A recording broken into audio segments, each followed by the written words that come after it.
Demain.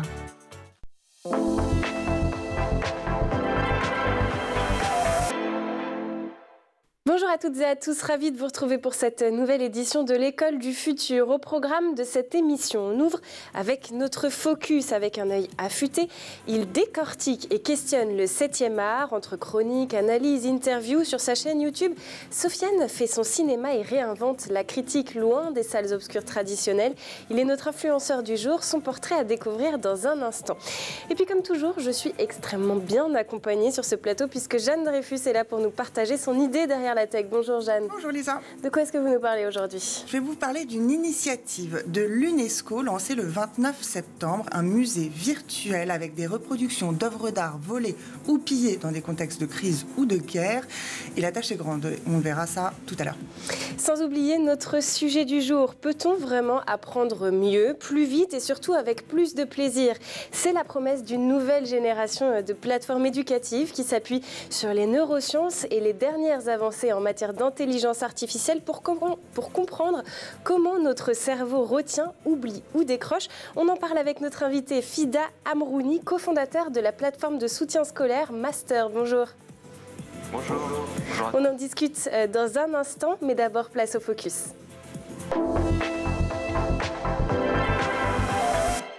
Aujourd'hui, cap sur l'univers d'un amoureux du cinéma pas comme les autres. Il s'appelle Sofiane, il détourne les grands classiques à sa sauce et il fait rire des millions d'internautes. Doublage parodique, analyse décalée et amour du 7e art. Il est notre focus du jour présenté par Dylan Coller.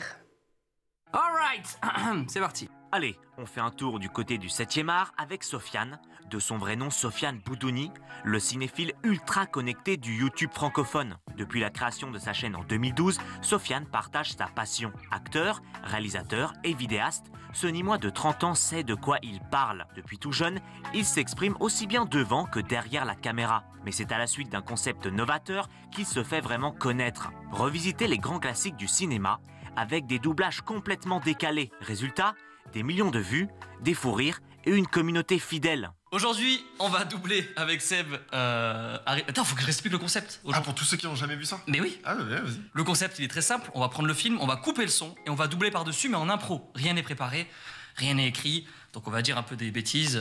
Pardonnez-nous pour ça. Après cette vidéo, vous ne verrez plus jamais Harry Potter 4 de la même manière. Et... Tant pis pour vous. Tant pis pour vous. Désolé. Fallait pas, faut partir. Avec plus de 2 300 000 abonnés à ce jour, des collaborations avec les grands noms du web et une énergie débordante, Sofiane est définitivement le prof de cinéma que l'on rêverait tous d'avoir. Mais attention, son contenu se veut également bien plus instructif. Une grande majorité de ses vidéos est également dédiée à la technique. Il décortique les effets spéciaux, explique les bruitages, démonte les clichés hollywoodiens, le tout avec clarté et beaucoup d'autodérision. Et pour garder le lien avec sa communauté, des tournois interactifs de films et personnages cultes.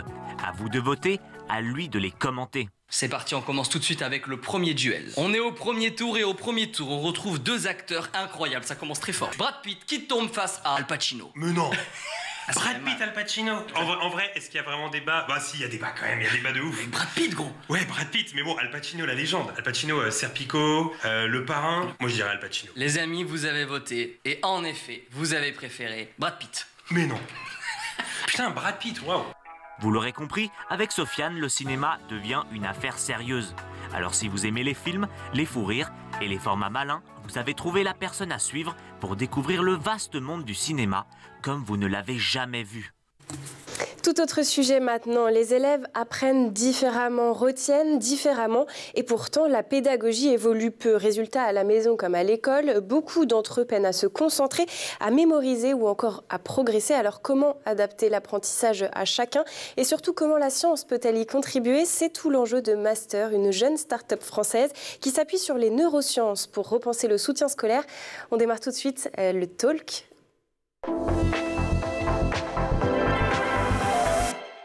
Et pour m'accompagner aujourd'hui, Fida Amrouni, fondateur de Master. Alors Fida, avant de parler de votre solution, je voulais que l'on revienne ensemble sur un chiffre. En France, 43% des parents d'enfants de 10 à 16 ans déclarent avoir déjà eu recours au soutien scolaire. C'est donc presque une famille sur deux. Alors comment expliquer un tel engouement? Est-ce que c'est un symptôme d'un système éducatif sous pression? Bonjour à tous et merci pour l'invitation. À travers ce chiffre, il faut plutôt y voir une bonne nouvelle, c'est-à-dire que les parents investissent dans l'instruction de leurs enfants. Ils font le constat que l'éducation nationale et l'instruction de leurs enfants demeurent et restera toujours un moyen d'émancipation et pour leurs enfants de décrocher un métier et donc s'assurer en quelque sorte un avenir radieux et prospère. Il faut également relativiser ce chiffre parce que si on regarde les pays notamment anglo-saxons et asiatiques, ce chiffre serait considéré comme faible, puisque les familles ont traditionnellement fait appel à ce type de cours particuliers et de soutien scolaire dans leur temps extrascolaire.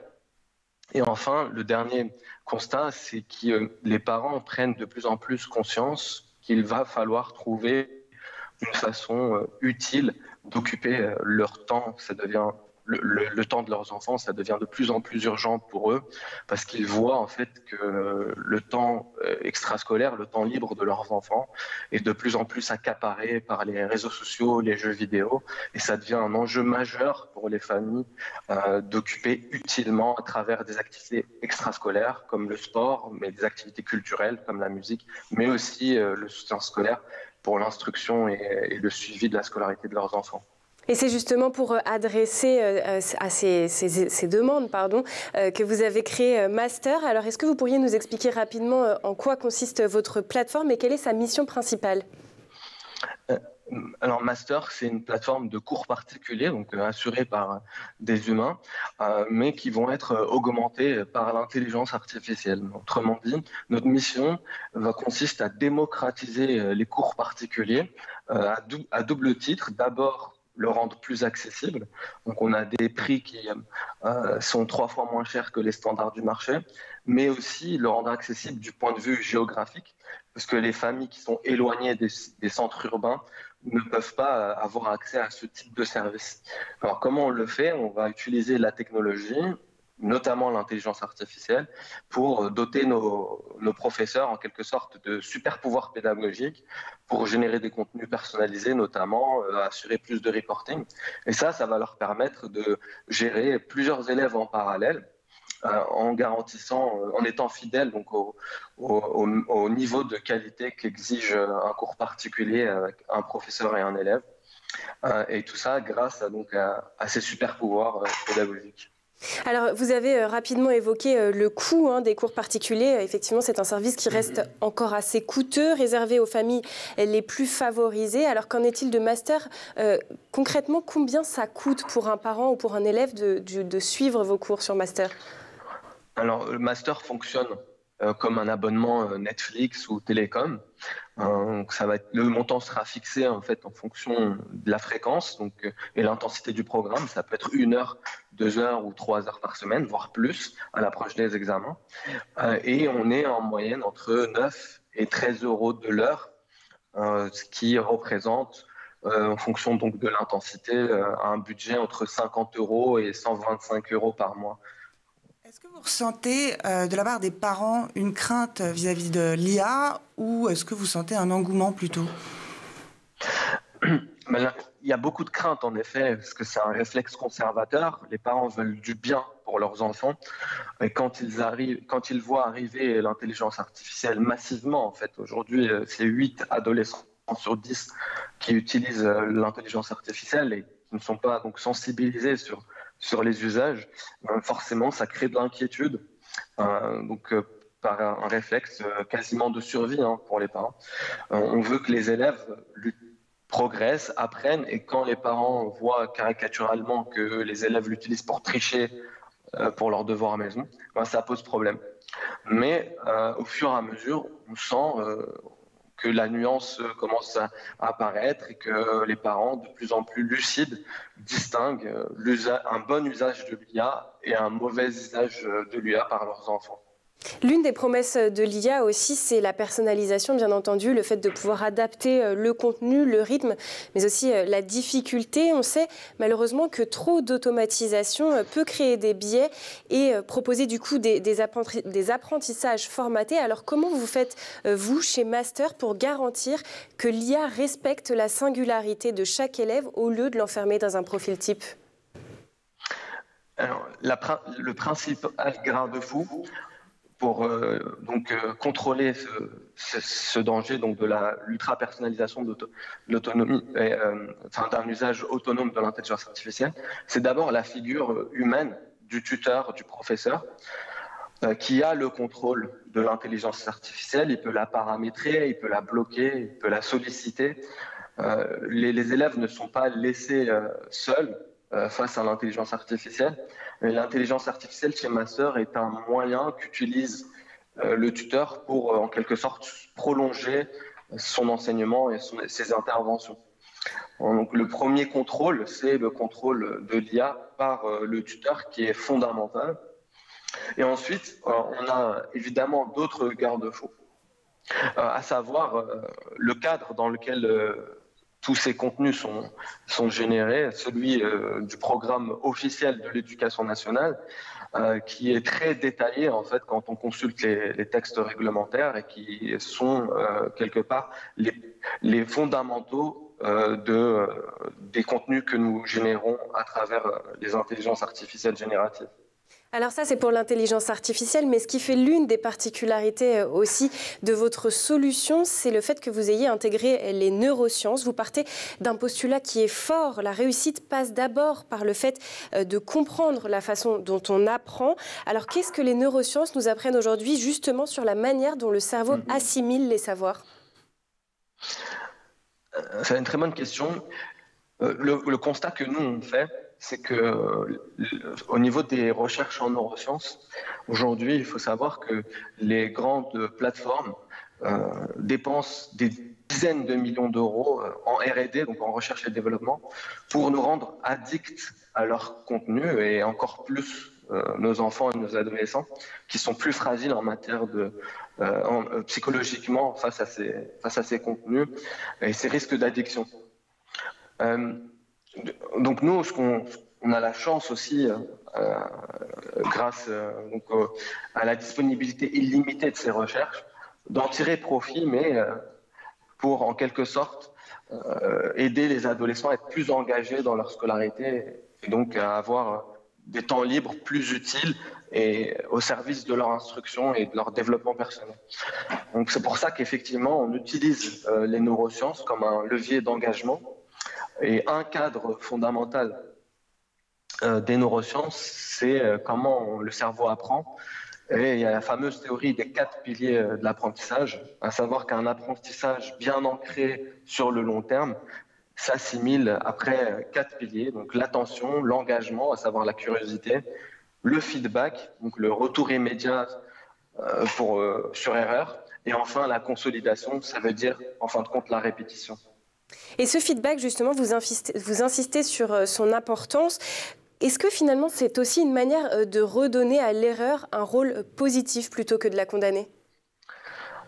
Oui, c'est une très bonne remarque et c'est fondamental, d'autant plus quand on évolue dans un environnement culturel où l'erreur est associée symboliquement à une faute, comme lorsqu'on dit une faute d'orthographe. Et il faut aider les élèves, les enfants et les adolescents à démystifier en fait la gravité d'une erreur et de l'inscrire dans une forme de passage obligé en fait à l'apprentissage, donc accompagner émotionnellement l'élève à se tromper. C'est fondamental pour l'apprentissage. On a tous en mémoire les premières fois où on a commencé à apprendre à pratiquer le vélo, eh bien on est tombé et l'adulte autour de nous a aidé à aller au-delà de la chute pour se relever et petit à petit apprendre. Mais en matière de mathématiques, en matière de français ou d'autres savoirs, c'est exactement la même chose. Il faut qu'on accompagne les adolescents et les enfants dans leur gestion émotionnelle de l'erreur, la banaliser et l'inscrire dans un chemin d'apprentissage émotionnellement beaucoup plus positif.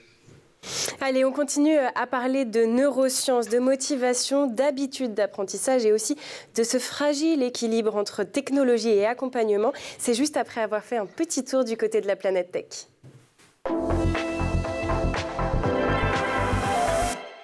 Images et vidéos, c'est le meilleur d'Internet, c'est l'œil de Dylan Colère.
nous voilà de retour sur le plateau de l'École du Futur, toujours en compagnie de notre invité Fida Amrouni, fondateur de Master, une plateforme française de soutien scolaire en ligne qui s'appuie sur les neurosciences et l'intelligence artificielle pour aider les élèves à apprendre autrement. Restez avec nous puisqu'on va continuer à en parler bien sûr.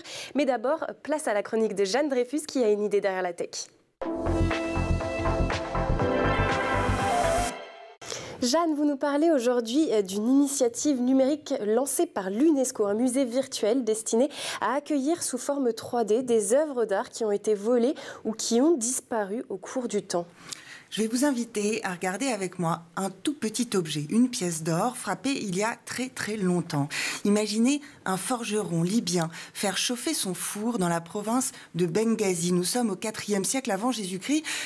Par un jour clair au nord de l'Afrique. Et pourtant, la figure qui est représentée sur cette pièce, c'est Zeus, le dieu grec avec son sceptre, symbole de son pouvoir. Alors pourquoi ?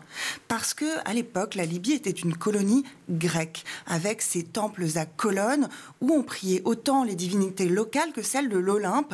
Mais revenons 2300 ans après, on est dans les années 2010. La chute de Kadhafi et la guerre ont dévasté une partie de la ville de Benghazi et ce discret témoin qui a traversé les millénaires et qui dit à lui seul, aussi petit soit-il, toute cette histoire. Eh bien, c'est pour redonner une voix à ces objets escamotés par l'histoire que l'UNESCO a créé donc ce musée virtuel le 29 septembre. Est-ce que vous pouvez nous expliquer en quoi il consiste exactement ? Alors, c'est un musée 100% numérique, un SAS virtuel, dans un écrin dessiné par l'architecte burkinabé Diébedo Francis Kéré, qui n'est pas moins que le Pritzker Prize 2022, l'équivalent du Nobel de l'architecture. Alors lui, il a travaillé sur le modèle du baobab. C'est le symbole de racines partagées dont on se rapproche ou s'éloigne dans une spirale qui accueille des objets venus des 4 coins du monde, statues asiatiques, têtes de satyres grecs retrouvées en Algérie qu'on va voir surgir devant nos yeux et qui montrent encore une fois que les différences culturelles d'hier qui menaient au syncrétisme sont les mêmes qui conduisent aujourd'hui à des conflits qui permettent ces pillages. 250 objets en ligne, mais qui font partie d'une base de données d'Interpol qui représente 57 000 items. Est-ce qu'on peut dire que ce musée de l'UNESCO soit utile au vu de l'étendue du marché illicite des œuvres qui ne cesse de prospérer ? Alors, marché sur lequel il est important de revenir. Le vol et le recel des biens culturels représentent en effet le 3e marché illicite international après la drogue, après les armes. Et selon l'ONU, il générerait plus de 10 milliards de dollars de chiffres chaque année.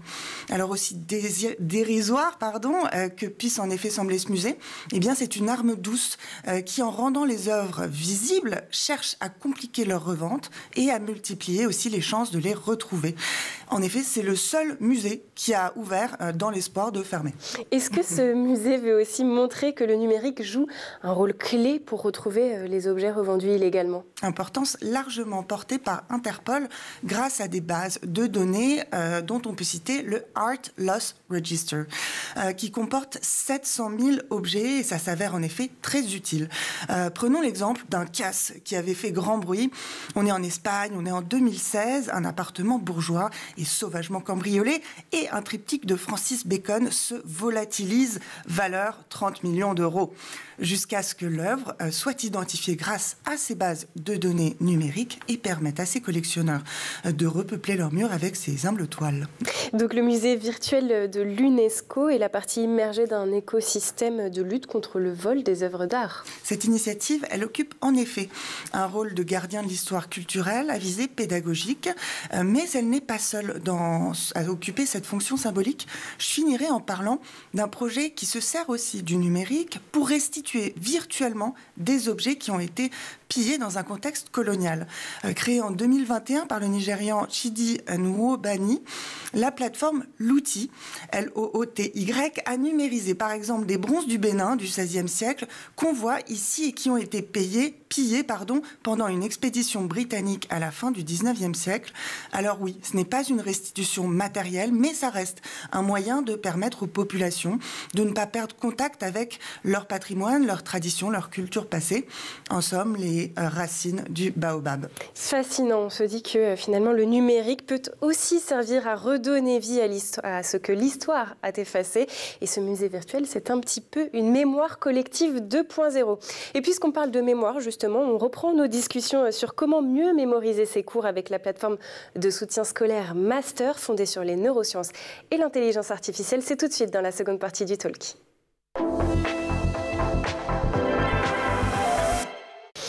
En première partie du talk, nous avons commencé à évoquer la manière dont fonctionnent vos méthodes d'enseignement chez Master, entre attention, engagement, feedback, concentration. C'est un accompagnement personnalisé avec l'IA que vous nous proposez, Fida Amrouni. Je le rappelle, vous êtes cofondateur de Master. J'aimerais qu'on revienne aussi sur un point important, la force des habitudes que vous soulignez comme étant extrêmement importantes, comme une des alliées silencieuses de la réussite. Alors pourquoi les routines jouent-elles un rôle si décisif dans la progression des élèves? C'est essentiel, parce que la routine a une vertu en matière cognitive, c'est de réduire l'effort du passage à l'action. Très souvent, quand on veut mettre en place une habitude, y compris en tant qu'adulte, on sent la lourdeur en fait que ça représente les premières fois, la première semaine, ensuite les 2 premières semaines et ainsi de suite. Et petit à petit, quand ça s'inscrit dans nos habitudes, ça devient beaucoup plus simple. Je citerai également le philosophe Aristote qui disait que nous sommes ce que nous répétons tous les jours. Et quoi de plus simple que d'être ce que nous sommes? Et donc c'est exactement ce que nous cherchons à faire avec notre accompagnement, c'est de créer des habitudes saines pour que les élèves se sentent mieux et que la lourdeur de la charge que représentent les devoirs pour eux, petit à petit, s'amenuise. Et comment vous faites concrètement pour instaurer ces bonnes habitudes sans que ça devienne une contrainte? Alors d'abord, le premier levier du passage à l'action, ce sont les rendez-vous avec un tuteur. On sélectionne nos tuteurs évidemment sur des critères académiques, mais aussi sur des critères relationnels. Et ils ont une forme de proximité générationnelle, parce que nos tuteurs sont en moyenne entre Bac+2 et Bac+5, ce qui permet d'instaurer une relation simple, bienveillante et quasi amicale avec les élèves. Et les rendez-vous ne se font pas le week-end. Ils sont répartis sur la semaine après les cours. Donc ça permet vraiment, le rendez-vous entre humains permet généralement de susciter le passage à l'action. Et ensuite, le deuxième moyen, ça va être sur la façon dont on génère des contenus. Donc au démarrage de la motivation extrinsèque, donc un élève quand il a un devoir de mathématiques, qu'il le photographie sur Master, la plateforme va le remodeler et le découper en petites tâches. Et chacune de ces tâches vont être récompensées par des crédits virtuels que l'élève va pouvoir utiliser pour donner des repas ou planter des arbres. Et donc il y a une forme de motivation extrinsèque qui, au départ, va aider l'élève à se mettre au travail.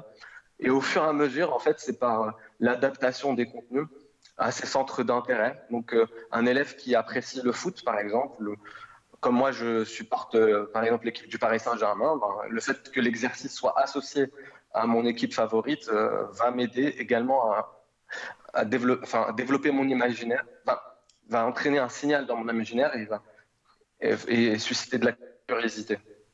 Alors, grâce à toutes ces méthodes, vous annoncez un gain de 1 à 4 points de moyenne générale pour vos utilisateurs, ce qui est une très bonne nouvelle, a priori. Et en même temps, on sait que les études sont aussi une source d'anxiété pour de nombreux jeunes. Alors, comment éviter que l'apprentissage ne se résume finalement à une performance chiffrée? Et d'ailleurs, est-ce qu'elle peut l'être dans le fond? Ou est-ce que le système de notes actuel, en fait, il ne reflète pas réellement les capacités d'un élève? Alors, la réponse c'est oui. Le système de notation ne reflète pas les capacités de l'élève, parce qu'il y a énormément de contre-exemples de personnes qui n'ont pas réussi à l'école et qui ont réussi dans leur vie professionnelle après l'école. Une chose, par exemple, que l'école, en tout cas au collège et en primaire, ne valorise pas, c'est les vocations manuelles, comme tout type d'artisanat qui sont reléguées. Donc on met surtout en avant les savoirs fondamentaux. Donc, mais la notation, malgré tout, elle est un indicateur fondamental, ne serait-ce que par la force symbolique parce qu'on a une culture qui est éducative, qui est très portée sur l'évaluation continue. Et elle a d'autant plus de sens qu'elle parle aux parents, qu'elle donne des signaux réguliers via les applications de vie scolaire sur l'engagement de l'élève, accompagne généralement les commentaires de leurs professeurs. Donc on ne peut pas s'en départir facilement. En revanche, on peut faire en sorte, dans notre accompagnement, de valoriser les efforts en fait, des élèves qui aboutissent à une note qui est plus ou moins bonne, mais qui convainc l'élève qu'à force de travail, il peut réussir. Alors le soutien scolaire explose, on le disait, mais l'école reste tout de même le cœur du système. Comment construire un vrai partenariat entre les acteurs publics et privés de l'éducation ? Alors, nous, on pense que ce partenariat, d'abord, il doit se faire via des lieux de rencontre. Par exemple, la Banque des territoires a un accélérateur qui permet ces rencontres-là et favoriser les partenariats entre les collectivités, les départements, les régions qui ont la compétence et les acteurs privés de la EdTech. On peut citer aussi d'autres organismes comme EdTech France qui font énormément d'efforts pour dresser ces ponts, en fait, ces passerelles. Et moi, j'ai la conviction que le numérique représente une opportunité pour faire en sorte que ces acteurs en fait, puissent de plus en plus travailler en collaboration et en continuité. Donc chez Master, par exemple, on a l'ambition de se greffer donc, aux outils de gestion de vie scolaire pour faire en sorte que nos masters, donc nos professeurs, entrent en contact en continu avec les professeurs de l'éducation nationale. Et ce sont des ponts qui sont plausibles et très utiles pour les élèves.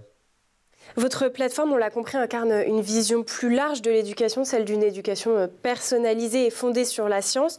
Si vous deviez décrire l'école du futur en une image, à quoi elle ressemblerait ?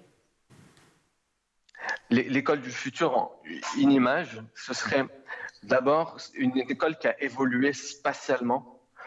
Parce qu'aujourd'hui, quand vous comparez une photo de classe en 1905 et en 2025, finalement, il y a très peu de choses qui ont évolué. On a ajouté quelques gadgets, un vidéoprojecteur, un tableau blanc au lieu d'un tableau noir. Mais finalement, spatialement, pas grand-chose n'a changé. Moi, j'imagine un espace de vie de classe beaucoup plus en fait, décentralisé, où les élèves sont portés à prendre des initiatives et entrecoupés comme ça par des points de situation avec l'usage du numérique pour éclaircir une notion et faire en sorte que socialement les élèves puissent collaborer, apprendre à mieux collaborer et donc être plus portés, une école somme toute plus portée sur le développement des compétences socio-comportementales. Bon, ce que l'on retiendra, c'est que la réussite, en tout cas pour Master, n'est pas qu'une affaire de notes et de résultats, mais aussi de curiosité, de régularité et d'habitudes bien ancrées. Merci beaucoup, Fida Amrouni. Je le rappelle, vous êtes cofondateur de Master, M-A-S-T-E-U-R. Merci d'avoir été avec nous sur ce plateau. Merci aussi à Jeanne Dreyfus pour ses chroniques. On se retrouve très vite. Merci aussi aux équipes en régie, à Édouard Degnaud d'avoir produit cette émission. Mais surtout, merci à vous pour votre fidélité. On se retrouve dès demain à 12h30 sur School TV. D'ici là, portez-vous bien.